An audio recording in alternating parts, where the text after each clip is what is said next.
Hey guys जय जगन्नाथ मु विश्वजीत स्वागत करुछि मो चैनल बीएसपी संबलपुरी ब्लॉग को। तो फ्रेंड मु आज आपण मानक पई पुणी नै आसी गोटे ट्रैवल ब्लॉग जो थरे आमे जानिबा बद्रीनाथ धाम विषय रे। तो से बद्रीनाथ धाम जीवा पई हमकु कोन सब ऑप्शन रही छी, सेठी रहिबा खाइबार व्यवस्था अछि कि नै, केते खर्च हेबो आ केउ आसरे गले सेठी दर्शन रो सुविधा होई जाय।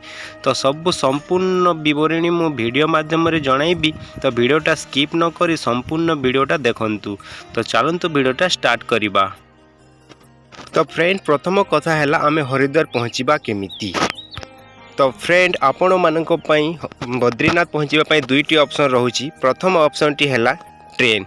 जदि आपण आपणक शहर रु ट्रेन रे आसुचंती तो आपणक पई दुईटी रेलवे स्टेशन रो ऑप्शन रहुची। गोटे हैला हरिद्वार आ गोटे हैला योगनगरी ऋषिकेश। जदि आपणक शहर रु जो तो फ्रेंड आपण पाखे द्वितीय ऑप्शन रहुची बाय फ्लाइट। जदि आपण फ्लाइट रे आसुचंती आपणकर नियरेस्ट एयरपोर्ट हेउची डेराडून। तो फ्रेंड एबे आमे जानिबा हरिद्वार रु किंबा डेराडून रु आमे बद्रीनाथ को यात्रा करिबा केमिति। तो फ्रेंड एठू आपन को बद्रीनाथ जीवा पई आपन को पाखरे दुईटी साधन रहुची। प्रथम साधन टी हैला गवर्नमेंट बस किंबा प्राइवेट बस। आप गवर्नमेंट बस कि प्राइवेट बस माध्यम रे आपन जाय परबे। एठू जो हरिद्वार बद्रीनाथ जो दूरता रहुची 315 किलोमीटर आ एई सफर कर एई यात्रा करबा पई आपन को मिनिमम 10 रु 11 घंटा लागि जिवो। जदि आपन ट्रेन योगनगरी ऋषिकेश तक अच्छी तो सेठी आपन को 20 किलोमीटर कम पड़िबो, जार दूरता रहुची ऋषिकेश टू बद्रीनाथ 295 किलोमीटर। तो फ्रेंड मोर सजेस्ट रहिबो आपण हरिद्वार आसंतु और हरिद्वार रु बद्रीनाथ पई बस रे जांतु, कारण एचु बस रो सुविधा टिके अधिक रही थाए। तो फ्रेंड चलंतु जानिबा आपण को बस रे गोटे टिकट रो मूल्य केते रहइबो। तो गोटे टिकट रो मूल्य 550 टंका रहइबो आ एई टिकट आपण को हरिद्वार रो लोकल ट्रैवल एजेंट मानक थारु मिली जिवो। तो आपण तांको थारु टिकट नै यात्रा आरंभ करि परिबे। तो फ्रेंड गोटे इम्पोर्टाट कथा कहूँ हरिद्वार रु बद्रीनाथ जीवाई आपन को डायरेक्ट बस रो सुविधा टी कम अच्छी, कारण जदि आपन को ट्रेन संध्या रे पहुँचुची किंबा राति रे पहुँचती तो हेले आपन को संध्या राति रे बस जीवाई मिलिबो नै। तो आपन को पई आउ गोटे ऑप्शन रहउची, आपन जदि हरिद्वार रु जोशीमठ आसंतु, जोशीमठ रु हरिद्वार बद्रीनाथ रो जो दूरता रहउची 45 किलोमीटर, सेठी आपन पहुँची कि टैक्सी नै कि आपन बद्रीनाथ पहुँची पारे। जो टैक्सी रो मूल्य रहबो आपन को मात्र 100 टंका देवाक पड़िबो। तो आपन द्वितीय कथा हैला फ्रेंड जदि आपन फ्लाइट रे आसुचंती तो आपन को डेराडून रो बद्रीनाथ पई बस मिलिबो कि नै। तो आपन को बस अवेलेबल मिली जिवो, गवर्नमेंट बस मिली जिवो, अवेलेबल मिली जिवो। आ एटार जो दूरता रही आपन को 330 किलोमीटर पड़िबो।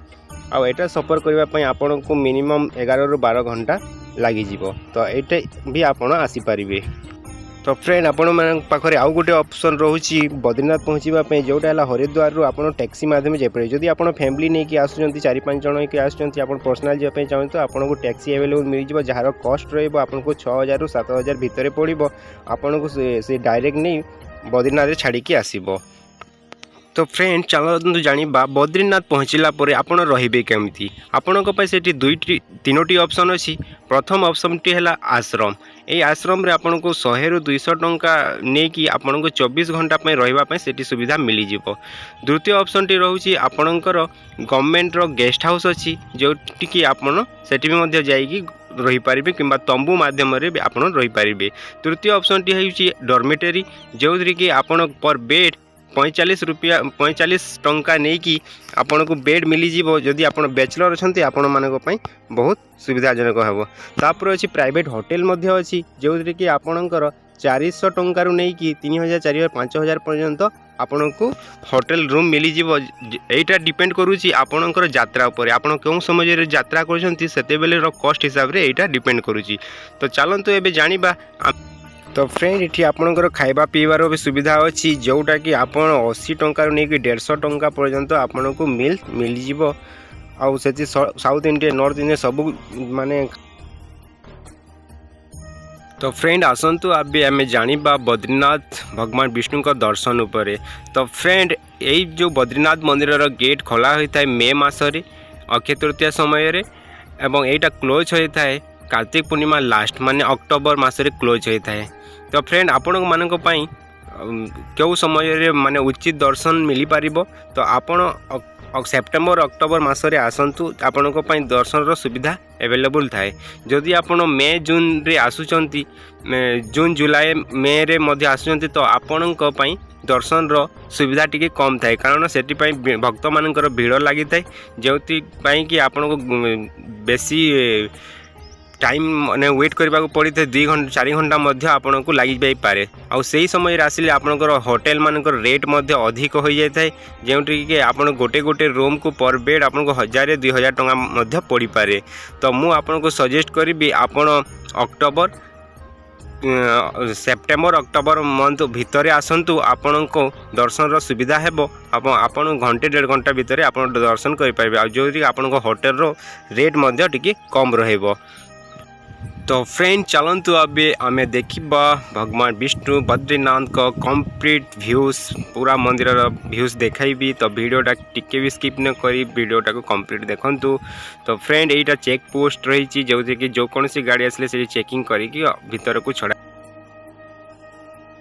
तो फ्रेंड एटा देखि पारुथिबे हनुमान पर्वत कहती, सेटा हनुमान पर्वत बोली कहती, सेटा देखि पारुथिबे। एटा होची car parking place, bus car सब एठी पार्किंग करा जाय थाए। तो एटा होची भगवान बद्रीनाथ का एंट्री गेट। ए ब्रिज माध्यम देकी आमे मंदिर को प्रवेश करिबा। तो चलंतु मंदिर को जिबा। तो ब्रिजटा देखि पारुथिबे। तो एठी आसिला परे आपन को प्रथमे चप्पल रखा स्टाण्ड अच्छी। तो आपड़ ये चप्पल रखिकी बहुत गुड़ाई स्टाण्ड अच्छी, ये आपन को रखिकी आपन को भीतर को जावाक पड़ो। तो ये आपन आसिले बोर्ड देखि पारुथिबे। ए बोर्ड रे जेते सब अच्छी सब आपन को देखापी मिल। चरण पादुका बामुनी गाँ कहती माने इंडिया रो लास्ट विलेज। तप्तकुंड ब्रह्मकपाल रे आपन को पितृपुरुष जो पिंड माने सेति दे थांती, जो माने भी आसंती ब्रह्मकपाल रे पितृपुरुषर पिंड बाढ़ी थांती। तो आपन को दर्शन करने प्रथमे आपन को स्नान करने पड़ो। यहाँ हूँ तप्तकुंड देखिपे। ये तप्तकुंड रे सबु बेले गरम पानी बाहरी थाए, माने यहाँ नेचुरल गरम पानी। जदि आपण आसुचंती तो ये गरम पानी गाधे की, कारण ये सब बेले स्नोफॉल होता है, ठंडा माने बहुत पड़ी था, से गरम पानी सुविधा अच्छी। तो फ्रेंड आपण ये आसिकी आपन सहाय करि पारे कि जेतकी सहाय करि पारिबे तो गाधेबे, नहेले गरम पानी आपण देखिकी गाधेबे। गाधे साइला पर ये चेंज करबा पई लेडीज चेंज रो चेंजिंग रूम रही, आपण चेंज करि पारिबे। तो एटा देखि पारुथिबे फ्रेंड। तो चलतु मु आपन को कंप्लीट व्यू देखेबी। वीडियोटा आपन देखो कंप्लीट व्यू एटी आपन को मु देखेबी। तो ये देखि पारुथिबे तप्तकुंड रे गाधेबा भक्त मानकर केते भीड़ लगी। तो यही पानी सब बेले गरम थाए, बहुत माने परिमाण रे गरम थाए। तो फ्रेंड यहाँ देखि पारुथिबे मंदिर रे समस्त केमिति माने किए ध्यान करुछि, किए बसीछि, किए भगवान को। तो बद्रीनाथ मंदिर तर अलौकिक एक सत्य रही, जोटा कि 6 मास मंदिर बंद थाए और 6 मास खोला थाए। तो जो समय रे बंद थाए से समय रे भगवान माने आसिकी दीपरे माने मंदिर भितर दीप दे थांती। तो कथारे अच्छी जे मंदिर रे जो दीप जला जाय थाए, अखंड दीप जला जाय थाए, ता पुणी मंदिर 6 मास परे खोलिबा पर्यंत से दीप जली थाए। तो समस्ते कहती भगवान माने आसिकी से दीप को जलैकी रखी थांती बोली कहती। सेटा पछपटे देखि पारुथिबे नर एवं नारायण मंदिर, सॉरी नर एवं नारायण पहाड़ मझिरे भगवान बद्रीनाथ मंदिरटा रही अवस्थित।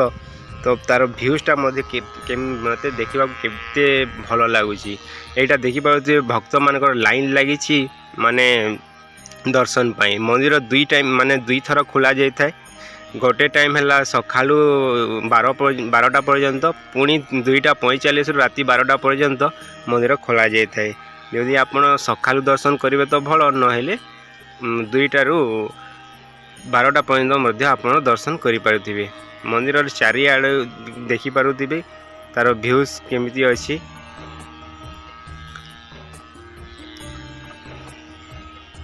मंदिर बंद अच्छी, गेट खोलिनी। भक्त माने समस्ते मंदिर बाहर बसिकी भजन कीर्तन जनान सब चली आपण देखि पारुथिबे। तो फ्रेंड এইটা হচ্ছে অলকানন্দা নদী তার স্রোত দেখিপারে কেতে বহুত জোরে স্রোত বহুছি। এটা নূয়া ব্রিজ କରାହେଇଛି ମନ୍ଦିରକୁ ଆସିବା ପାଇଁ। ସେଇଟା ଦେଖିପାରୁଥିବେ ବାମୁନି ଭିଲେଜ୍, ଯେଉଁଟାକି ସେଇ ବର୍ଡ଼ର ଲାଷ୍ଟକୁ ଦେଖୁଥିବେ ବାମୁନି ଭିଲେଜ୍। ଆପଣମାନେ କମେଣ୍ଟ କରିବେ, ମୁଁ ସେଇ ବିଷୟରେ ବି ଭିଡ଼ିଓ ବନେଇବି। ପୂଜା अर्चना सब प्रसाद मिली थाए, जोटाकि आपण 100 टंकार स्टार्ट 500-1000 पर्यंत रही। आपण भगवान को दर्शन पर आपण को केते भक्ति आपण सेटा किणिकी नहीं भगवान को प्रसाद चढ़े पारे। या देखिपे सब प्रसाद सब केमी भल भाव पैकिंग करी सब रखाही।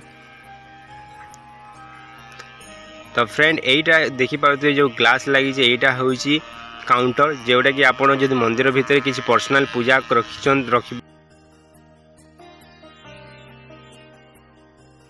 तो फ्रेंड यहाँ थिला आपण बद्रीनाथ धाम दर्शन पाई कंप्लीट गाइड और कंप्लीट वीडियोटा थिला। तो आपण को आशा करुँची वीडियोटा आपण को भल लगी थी।